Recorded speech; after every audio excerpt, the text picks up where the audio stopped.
I'm Tim Gunther with BJK Property Inspections. We're here to do a home inspection. I've been inspecting houses with my father, who's actually the owner of the company, for about 5 years. And we're here to do the home inspection today. What we look for in a home inspection is we pretty much check everything from your mailbox all the way up to your chimney top and everything in between.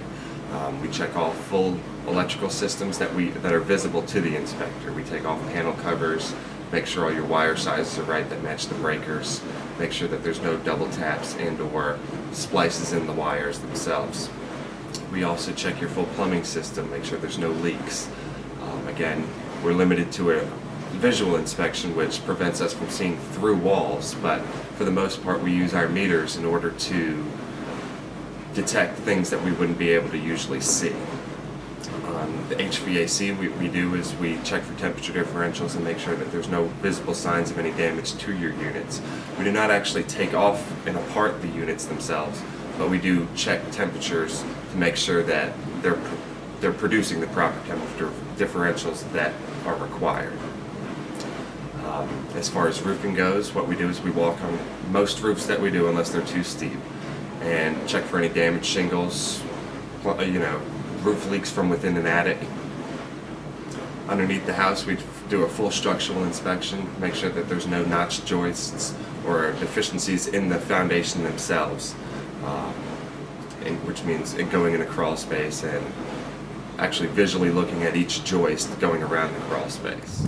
One of the most overlooked and kind of out of sight, out of mind object is the downspouts that discharge right next to your foundation. It's our company's policy that we make the recommendation that you put them into black tubes and extend them away from your foundation, because not only do you have the rain that comes down next to your foundation, but you're also taking all of the rain from the roof and putting it directly next to your foundation, which then can leak into the crawl space and cause foundation movement, and also wet crawl spaces, which heightens the risk for mold and other insect damage in the crawl spaces themselves. During our inspection of the roof, you can see here there's a lot of nicks and damaged shingles that go all the way through the shingle itself. Well, these kind of nicks can cause premature wear and unwanted water entry into a roof. You see here how it goes all the way through the shingle in this case. You'll also see here that they've applied some caulk to some of these damaged shingles, which is not an appropriate repair. The appropriate repair will be to take the shingles out and replace them. These are just some of the minor things that we find that are usually caused by ladders from painters and or roofers. Once the roof is complete, they put the ladders up on the roof in order to paint some of the trim. Well, in this case, they've damaged several, so they're going to have to do some roofing repair work here. And this is just one of the main causes for some of these damaged shingles that we find other than the weather here in Tennessee. The biggest things that affect your house are moisture and critters. The best thing to do is, in order to keep some of the moisture out, is caulking, making sure all your windows are sealed, making sure that there's no water entry around any of your boots on the roof, around doorways.